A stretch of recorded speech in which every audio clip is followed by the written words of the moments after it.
देखो चैप्टर का नाम क्या है, लॉ ऑफ मोशन। तो सबसे पहले क्या वर्ड आ रहा है इसके अंदर, एक मोशन। तो मोशन क्या होता है कि कोई भी ऑब्जेक्ट है, ठीक है, टाइम के साथ ये अपनी पोजीशन को क्या कर रहा है, चेंज कर रहा है। इसे हम क्या बोलेंगे, मोशन बोलेंगे। क्या बोलेंगे, मोशन। तो अब ये चेंज क्यों करेगा, ये फॉर एग्जाम्पल ये कोई ऑब्जेक्ट है, ये ऑब्जेक्ट है, अब ये अपनी पोजीशन कब चेंज करेगा, जब इस पर कोई ना कोई एक्सटर्नल क्या लगेगा, फोर्स लगेगा। कोई ना कोई क्या लगेगा, एक्सटर्नल फोर्स। मतलब जब मैं इस पर कोई एक्सटर्नल फोर्स लगाऊंगा, क्या लगाऊंगा, एक्सटर्नल फोर्स, तो ये बॉडी अपनी पोजीशन को क्या करेगी, चेंज करेगी। तो उसे हम क्या बोलते हैं, मोशन। तो मोशन की डेफिनेशन क्या होती है कि भाई पोजीशन में क्या होना, चेंज होना। पोजीशन में क्या हो रहा है, चेंज। किसके रिस्पेक्ट में चेंज हो रहा है, with respect to time, with respect to time. तो उसे हम क्या बोलेंगे, मोशन बोलेंगे। क्या बोलेंगे, मोशन। तो मोशन क्या होता है, change in position with respect to time. पर मोशन चेंज होएगा क्यों, मोशन ड्यू टू फोर्स। कैसे चेंज होएगा, फोर्स। और ये फोर्स कौन सा होता है, एक्सटर्नल फोर्स। कौन सा फोर्स होता है, एक्सटर्नल फोर्स। एक्सटर्नल फोर्स क्या करता है कि इस बॉडी को क्या कराता है, मूव कराता है। क्या कराता है, मूव। जैसे ये बॉक्स अभी यहाँ पे रखा हुआ था, मैंने इसको ये एफ फोर्स लगाया, थोड़ी देर बाद ये कहाँ पे आ गया, यहाँ पे आ गया। मतलब t इजिकल टू में 0 सेकंड पे कहाँ था, ये यहाँ पे था। अब t इजिकल टू में 4 सेकंड पे कहाँ आ गया, इधर आ गया। मतलब मैंने क्या लगाया, इस पर फोर्स लगाया। फोर्स लगा के मैंने इसकी पोजीशन को क्या कर दिया, चेंज कर दिया। क्या कर दिया, चेंज। ऐसे फॉर एग्जाम्पल ये बोतल है, इस अगर मैं बोतल को क्रश कर दूँ तो क्या करेगी, क्या लगाया, क्रश करने का मतलब क्या है, फोर्स लगाया। इसकी शेप साइज में क्या आएगा, चेंज। तो जो फोर्स क्या होता है, जो शेप साइज में क्या कर देता है, चेंज कर देता है। क्या कर देता है, चेंज। तो किस में चेंज करेगा, शेप में चेंज कर सकता है। और किस में साइज चेंज करेगा, साइज में चेंज कर सकता है। और किस में चेंज करेगा, स्टेट में चेंज कर सकता है। किस में चेंज कर सकता है, स्टेट में। ठीक है, तो समझ आ गया फोर्स क्या होता है। फोर्स क्या होता है कि कोई भी बॉडी की अगर स्टेट चेंज हो रही है, शेप चेंज हो रही है, साइज चेंज हो रही है, वो किसकी वजह से चेंज होएगी, फोर्स की वजह से। और ये फोर्स होता कौन सा है, एक्सटर्नल फोर्स। कौन सा फोर्स होता है, एक्सटर्नल फोर्स। ठीक है, इसके बाद आता है इनर्शिया। क्या आता है, इनर्शिया। इनर्शिया क्या होता है, इनर्शिया का मतलब होता है कि कोई भी चीज़ है वो अपनी पोजीशन को क्या करेगी, रीगेन करेगी। क्या करेगी, रीगेन। अब फॉर एग्जांपल देखो, अब जैसे ये था तो मैंने इसको मोड़ दिया, तो ये क्या करेगा, रजिस्ट करेगा अपने शेप को। इसको जैसे मैंने छोड़ा तो अपनी ओरिजिनल शेप में ही आ गई। तो इनर्शिया क्या करता है, हमेशा क्या करता है, अपोज करता है। क्या करता है, अपोज। किसकी अपोज करता है, जो भी चीज़ है उसका अपोज करेगा। अगर रेस्ट में है तो रेस्ट में रहेगा, अगर मैं उसको धक्का मार रहा हूँ तो वो क्या करेगा, रेस्ट में रहने की कोशिश करेगा। मोशन में है तो मोशन में रहने की चेंज करेगा। किसी डायरेक्शन में मूव कर रहा है तो किसी डायरेक्शन में, जैसे फॉर एग्जांपल नॉर्थ में मूव कर रहा है तो किस में रहेगा, नॉर्थ में। साउथ में है तो किस में रहेगा, साउथ में। तो इनर्शिया क्या होता है कि किसी भी बॉडी है, कोई भी बॉडी है आपकी, उसका जो मोशन है उसको क्या करना है, अपोज करना है। जैसे फॉर एग्जांपल ये बंदा है कोई, ठीक है, ये अभी v वेलोसिटी से इधर भाग रहा है। ठीक है, अब ये v वेलोसिटी से भाग रहा है, जब तक यहाँ पे कोई फोर्स नहीं लग रहा। क्या नहीं लग रहा, कोई फोर्स नहीं लग रहा, ये v वेलोसिटी से ही भागता रहेगा। तो अब मैं यहाँ पे इसको रोकने की कोशिश कर रहा हूँ, तो उसको क्या बोलते हैं, इनर्शिया। क्या बोलते हैं, इनर्शिया। तो इनर्शिया क्या होता है, अपोज करना। क्या करना, अपोज। तो ये क्या होती है, property of a body to resist changing called inertia. मतलब कि बॉडी के अंदर अभी क्या है, मोशन है, तो बॉडी क्या चाहेगी, मैं क्या किस में रहूँ, मोशन में ही रहूँ। अगर ये रेस्ट में होती तो बॉडी क्या चाहती, मैं रेस्ट में ही रहूँ। पर ये इनका चेंज कैसे कर रहा हूँ मैं, एक्सटर्नल फोर्स से। किससे चेंज करूँगा, एक्सटर्नल फोर्स से, कि भाई मैं इसको रेस्ट में ले आऊँगा। तो पर मैं तो रेस्ट में लाऊंगा, पर ये बॉडी क्या चाहती है कि मैं किस में रहूँ, मोशन में। तो इस बॉडी की क्या, इस बॉडी की एक प्रॉपर्टी है जो क्या कहती है कि जो स्टेट है उसका क्या करेगी, अपोज करेगी। क्या करेगी, अपोज। मतलब कि क्या करेगी, रजिस्ट करेगी। किसका, किसी भी चेंज का। अगर बॉडी के अंदर कोई भी चेंज हो रहा है, जो एक्चुअल बॉडी है, अब कोई भी चेंज हो रहा है तो उसका क्या करेगी, रजिस्ट करेगी वही बॉडी। उसको हम क्या बोलते हैं, इनर्शिया। क्या बोलते हैं, इनर्शिया। इनर्शिया कितने टाइप के होते हैं, 3 टाइप के। फर्स्ट इनर्शिया इन, सेकेंड और थर्ड। बताओ कौन कौन से, मोशन, रेस्ट और डायरेक्शन। Motion, rest, direction.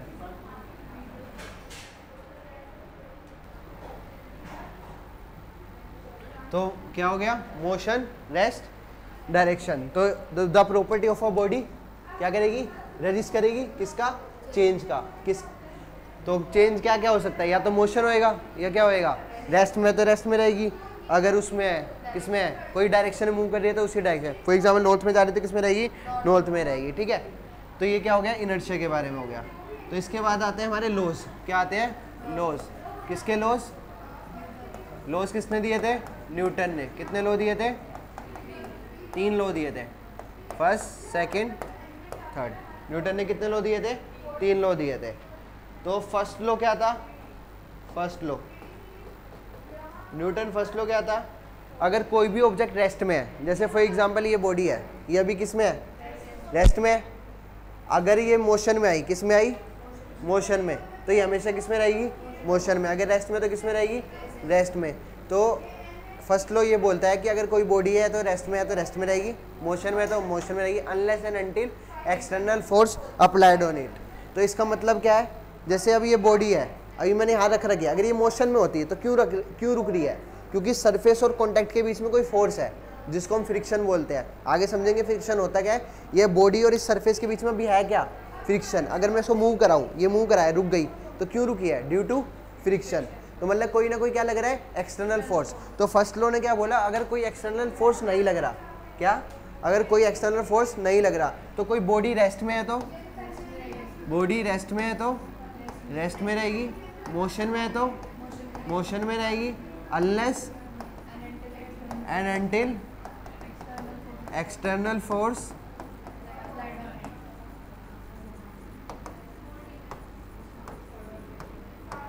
ठीक है। मतलब क्या हुआ? अगर कोई भी बॉडी रेस्ट में है तो किस में रहेगी? रेस्ट में। कब तक रहेगी? जब तक कोई एक्सटर्नल फोर्स नहीं लगता। मोशन में तो मोशन में रहेगी जब तक कोई एक्सटर्नल फोर्स नहीं लगता। मतलब अपनी वो बॉडी अपनी स्टेट को चेंज नहीं करेगी। तो इसे क्या बोलते हैं? Newton first law of motion. इसी को क्या बोलते हैं? इनर्शिया। इनर्शिया यही तो था। इनर्शिया क्या है? जो चीज़ में है उसी में रहने की कोशिश करता है। रेजिस्ट है ना चेंज, तो जो चीज़ है उसी के अंदर में रहने की क्या करता है? कोशिश करता है। तो इसको क्या बोलते हैं हम? इनर्शिया। क्या बोलते हैं? तो न्यूटन फर्स्ट लॉ और इनर्शिया क्या होते हैं? एक ही चीज़ है। तो न्यूटन फर्स्ट लॉ क्या बोल सकता हूँ मैं? इनर्शिया। क्या बोल सकता हूँ? इनर्शिया। क्यों? क्योंकि इनर्शिया भी क्या करता है? रेजिस्ट करता है चेंज का। और न्यूटन फर्स्ट लॉ क्या होता है कि अगर रेस्ट में तो किस में रहेगा? रेस्ट में। मोशन में तो किस में रहेगा? मोशन में। तो समझ आ गया? इनर्शिया कितने टाइप के होते हैं? 3 टाइप के। 1 इनर्शिया, मोशन, हाँ, मोशन, रेस्ट और डायरेक्शन। फोर्स समझ ही आ गया क्या होता है? एक्सटर्नल फोर्स होता है जो क्या करता है? शेप, साइज और स्टेट में क्या करता है? चेंज करता है। उसे हम क्या बोलते हैं? फोर्स। फोर्स। मोशन होता है चेंज इन पोजीशन। शेप में चेंज होना मोशन नहीं होता।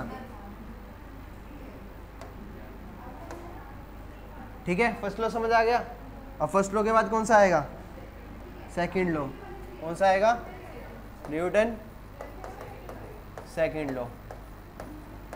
न्यूटन सेकंड लॉ से पहले 2 बातें आती है। पहली, मोमेंटम। क्या आती है? मोमेंटम क्या होता है? मोमेंटम को नोट करते हैं पी से। किसे नोट करते हैं? पी से। मोमेंटम का फॉर्मूला क्या होता है? पी इक्वल टू में एम इंटू में वी। क्या होता है? पी इक्वल टू में एम इंटू वी। एम क्या होता है? मास। वी क्या होती है? वेलोसिटी। तो मोमेंटम क्या हो जाएगा? Product of mass into velocity. तो P इक्वल टू कितना आ गया? mv। इसे हम क्या बोलते हैं? मोमेंटम। क्या बोलते हैं? मोमेंटम। अब मोमेंटम P इक्वल टू क्या हो गया? mv।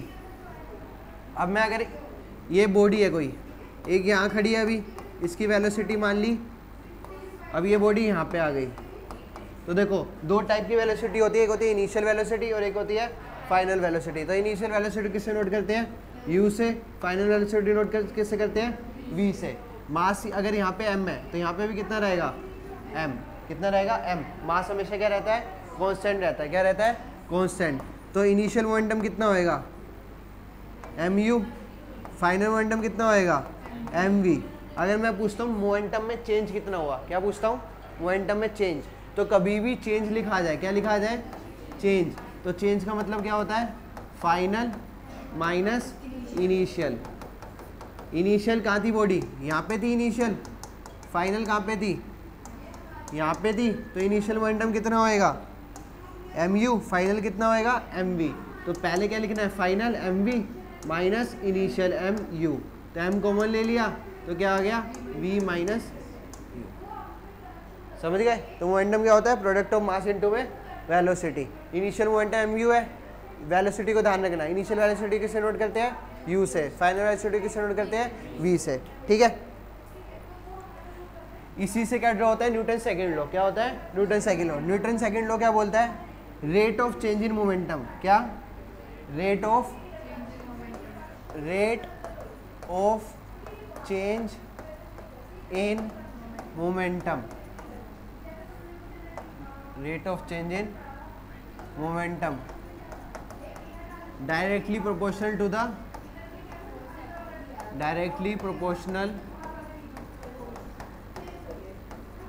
The applied force. इसका मतलब क्या हुआ, अगर कोई भी बॉडी है, क्या है, कोई भी बॉडी है, फॉर एग्जांपल ये बॉडी है, ठीक है, इसको मैं एक ऐसे धक्का मार रहा हूँ, इसको एक तेज से धक्का मार रहा हूँ, तो धीरे से मारा तो इतना हुआ, तेज से मारा तो इतना हुआ, तो ये मार क्या रहा हूँ, एक्सटर्नल फोर्स। तो जो फोर्स ही तो मोमेंटम को चेंज कर रहा है, तो क्या है, जितना ज़्यादा मोमेंटम चेंज करना है वो किस पे डिपेंड करेगा, फोर्स पे। तो मैंने तुम्हारे को पहले ही बता रखा है, रेट का मतलब क्या होता है, विद रिस्पेक्ट टू टाइम। कहीं पे भी रेट लिखा जाए तो उसका मतलब क्या है, विद रिस्पेक्ट टू टाइम। तो जो फोर्स होता है वो डायरेक्टली प्रोपोर्शनल किसके होता है, चेंज इन मोमेंटम के। तो चेंज इन मोमेंटम मतलब P final minus initial, rate बोला है विद रिस्पेक्ट टू टाइम, तो डिवाइडेड बाय टी, ठीक है। तो एफ इज डायरेक्टली प्रोपोर्शनल में पी फाइनल कितना होगा, अभी बताया था, फाइनल का मतलब फाइनल वेलोसिटी। फाइनल वेलोसिटी किससे नोट करते हैं, v से, इनिशियल मोमेंटम, इनिशियल वेलोसिटी को u से, तो ये कितना हो जाएगा, mv minus mu divided by t। तो f डायरेक्टली प्रोपोर्शनल टू में m कॉमन ले लूँ, अंदर क्या बचेगा, v माइनस u अपॉन में t। मोशन की इक्वेशन ये पढ़ी थी first equation, v equal to में u प्लस ए टी। अगर मैं इसमें से v minus u upon t लिख दूँ, ये किसकी वैल्यू आ जाएगी, a की। इस वैल्यू को इसकी जगह रिप्लेस कर सकता हूँ मैं, तो एफ डायरेक्टली पोर्शन किसके आ जाएगा, m इंटू में ए, डायरेक्टली पोर्शन का साइन देगा तो क्या लगेगा, कांस्टेंट। यहाँ पे कांस्टेंट की वैल्यू कितनी होती है, 1, कितनी होती है, 1। तो एफ इजिकल टू में क्या आ जाएगा, एम ए। इसे क्या बोलते हैं, Newton second law of motion. तो Newton second law of motion क्या बोलता है, the rate of change in momentum is directly proportional to the applied force. कुछ सोचो ना, इस पर अगर मैं धीरे से फोर्स लगा रहा हूँ तो बॉडी धीरे से मूव करेगी, तेज से फोर्स लगाऊंगा तो तेज से मूव करेगी। तो उसे हम क्या बोलते हैं, चेंज इन मोमेंटम। क्या बोलते हैं, चेंज इन मोमेंटम। तो ये क्या हो गया, Newton second law of motion. But ये ऐसा कैसे, 9th क्लास में ही पढ़ा था, तो अब इस 11th में कैसे लिखेंगे। देखो, चेंज का मतलब मैंने आपको बताया किससे लिखते हैं, डेल्टा से। तो क्या लिखोगे, F is directly proportional to में क्या बोला, चेंज इन मोमेंटम। तो चेंज इन मोमेंटम का मतलब डेल्टा पी अपॉन में delta t, rate of change in momentum. तो मोमेंटम का change with respect to time. Directly proportional का साइन हटेगा तो क्या लगेगा, constant k delta P upon में डेल्टा टी। तो के की वैल्यू कितनी है, 1। तो एफ इजिकल टू कितना आ गया, डेल्टा पी अपॉन में डेल्टा टी। अब आपको पता है मोमेंटम का फॉर्मूला क्या होता है, एम वी। मोमेंटम फॉर्मूला क्या होता है, एम वी। अगर मैं चेंज इन मोमेंटम की बात करूं तो क्या फॉर्मूला होएगा, एम डेल्टा वी। क्या हो जाएगा, एम डेल्टा वी। तो ये कितना हो जाएगा, एम डेल्टा वी अपॉन में डेल्टा टी। आपने एक्सेलरेशन की डेफिनेशन पढ़ी थी, क्या होती है, rate of change in velocity. तो ये क्या है, ये क्या लिखा हुआ है, rate of change in velocity. Rate of change in velocity को क्या बोलते हैं हम, एक्सेलरेशन। तो इसको मैं क्या लिख सकता हूँ, एम ए। तो फोर्स का फॉर्मूला क्या हो जाएगा, m a, Newton second law motion. एक तो ये वाला हो गया कि भाई p final minus p initial, बात वही है सेम। अगर मैं p final minus p initial का मतलब भी क्या होता है, डेल्टा पी। क्या होता है, डेल्टा। डेल्टा का मतलब क्या होता है, चेंज। क्या होता है, चेंज। तो इतनी बात समझ आई। तो देखो फोर्स क्या होता था, कोई भी बॉडी है, उस पर मैं कोई एक्सटर्नल फोर्स लगा रहा हूँ जिसके कारण शेप, साइज या उसकी स्टेट में क्या आ जाए, चेंज आ जाए, उसको हम क्या बोलते हैं, एक्सटर्नल फोर्स बोलते हैं। क्या बोलते हैं, एक्सटर्नल फोर्स। उसके बाद हमने क्या पढ़ा था, इनर्शिया। इनर्शिया क्या होता है, रेजिस्ट करता है चेंज। मतलब अगर बॉडी रेस्ट में है तो मैं इसको अगर मोशन में लाने की कोशिश कर रहा हूँ तो बॉडी क्या चाहेगी, मेरे रेस्ट में ही रहूँ। अगर ये बॉडी मोशन में है, अगर मैं इसको स्टॉप करने की कोशिश कर रहा हूँ तो बॉडी क्या चाहेगी, मैं कह रहा हूँ मोशन में ही रहूँ। तो इसको क्या बोलते हैं, इनर्शिया। इसके बाद पढ़ा Newton first law motion. Newton first law motion क्या बोलता है कि अगर बॉडी कोई रेस्ट में है तो रेस्ट में रहेगी, मोशन में तो मोशन में रहेगी, unless and until external force applied on it. Same बात है जो इनर्शिया की। तो फर्स्ट लॉ को हम क्या बोलते हैं, इनर्शिया भी बोलते हैं। क्या बोलते हैं, इनर्शिया। फिर क्या पढ़ा, सेकंड लॉ। सेकंड लॉ से पहले हमने क्या पढ़ा, मोमेंटम। क्या पढ़ा, मोमेंटम। तो मोमेंटम क्या होता है, product of mass into velocity. Momentum को डिनोट किससे करते हैं, p से। तो p इज इक्वल टू में m इंटू में v। क्या होता है, m इंटू v। तो अब न्यूटन सेकंड लॉ क्या बोलता है कि जो मोमेंटम में चेंज है विद रिस्पेक्ट टू टाइम, वो डायरेक्टली मोशन किसके होएगा, फोर्स के। तुम खुद सोचो, ये बॉडी है कोई भी, तो मारोगे तो धीरे मारो तो धीरे से मूव करेगी, तेज मारो तो तेज से मूव करेगी। क्यों, किस पे डिपेंड किया, एक्सटर्नल फोर्स पे। पर मारने से हुआ क्या, वेलोसिटी चेंज। वेलोसिटी चेंज का मतलब क्या हुआ, मोमेंटम चेंज। क्या हुआ, मोमेंटम चेंज। तो न्यूटन सेकंड लॉ ने क्या बोला, the rate of change in momentum is directly proportional to the applied force acting on it. तो फिर हमने ये कर लिया, F directly proportional delta P upon delta t. Directly proportional का साइन आता है तो वहाँ पे क्या लगता है, कांस्टेंट। तो के की वैल्यू कितनी हो गई, 1। के की वैल्यू 1 होगी तो एफ इक्वल टू कितना हो गया, delta P upon delta T. Momentum का फॉर्मूला कितना होता है, मास इनटू में वेलोसिटी। तो डेल्टा पी इक्वल टू कितना हो जाएगा, M delta V. Delta P को उठा के इधर पुट कर दिया, तो M delta V upon delta T. अब delta V upon delta V T क्या होता है, एक्सेलरेशन। क्या होता है, एक्सेलरेशन। ठीक है। अब देखो जैसे इनर्शिया था, क्या था, इनर्शिया। ऐसे ही एक वर्ड होता है इम्पल्स। क्या होता है, इम्पल्स।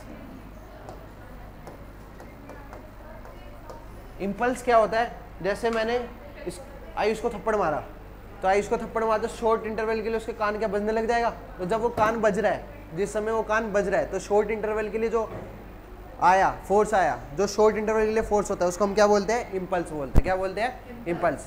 तो इम्पल्स क्या होता है, the force acting for short interval of time. वो छोटे से टाइम के लिए जो फोर्स लगा उसको हम क्या बोलेंगे, इम्पल्स बोलेंगे। क्या बोलेंगे, इम्पल्स। इम्पल्स को किससे नोट करते हैं, जे से। किससे नोट करते हैं, जे से। तो जे इजिकल टू होता है एफ इंटू में डेल्टा टी, जितने टाइम के लिए फोर्स लगा। डेल्टा टी क्या होता है यहाँ पे, बहुत छोटा सा टाइम। क्या होता है, बहुत छोटा सा टाइम। अब फोर्स का भी फॉर्मूला पढ़ा था, क्या होता है, अरे एम ए नहीं, ये भी तो लिख सकता हूँ इसको, डेल्टा पी अपॉन में डेल्टा टी। ठीक है। तो डेल्टा टी क्या हो गए, कैंसिल आउट। तो इम्पल्स किसके बराबर आ गया, चेंज इन मोमेंटम के। इम्पल्स किसके बराबर आ गया, चेंज इन मोमेंटम के। तो मतलब क्या हुआ, इम्पल्स और चेंज इन मोमेंटम बात क्या है, सेम। क्या है, सेम, चेंज इन मोमेंटम।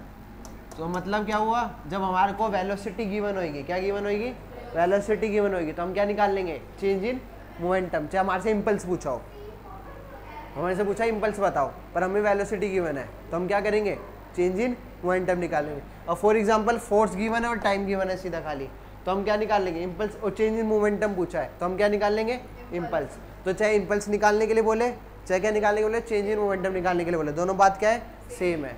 बात आ गई समझ में, पक्का। तो इम्पल्स और चेंज इन मोमेंटम क्या है, सेम है। चेंज इन मोमेंटम को किससे नोट करेंगे, डेल्टा पी से। तो जे और इम्पल्स और चेंज इन मोमेंटम आपस में क्या हो गए, इक्वल। ठीक है। इसके बाद आता है न्यूटन का थर्ड लॉ।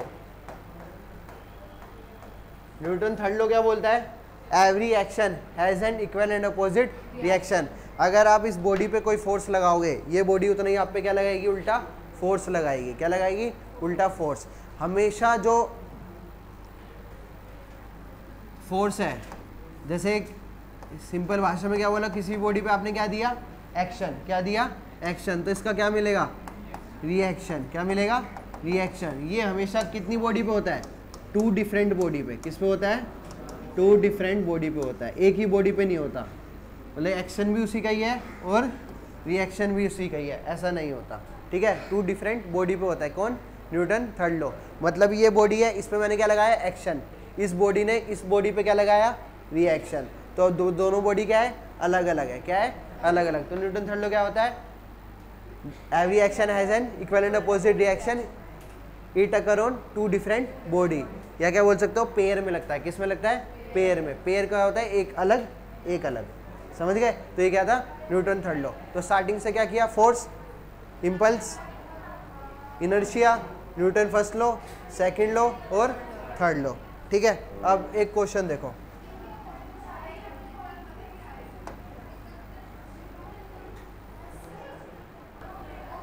सुनो, इसमें एक बार क्वेश्चन से पहले एक चीज देख लो, ये लिख बाद में लेना, एक बार इधर देखो। थर्ड लॉ था, थर्ड लॉ मैंने क्या बोला, ये एक ए बॉडी है, ये क्या है, बी बॉडी पे। तो ए किस पे फोर्स लगाएगा, बी पे, बी किस पे लगाएगा, ए पे। तो force on A due to B किसके इक्वल होएगा, force on B due to A. But sign किसका आएगा, नेगेटिव का। किसका आएगा, नेगेटिव का। तो नेगेटिव क्यों आ रहा है साइन, क्योंकि दोनों की डायरेक्शन क्या है, अपोजिट है। एक इधर लगा रहा है फोर्स इधर, और बी किधर लगा रहा है, इधर, ठीक है।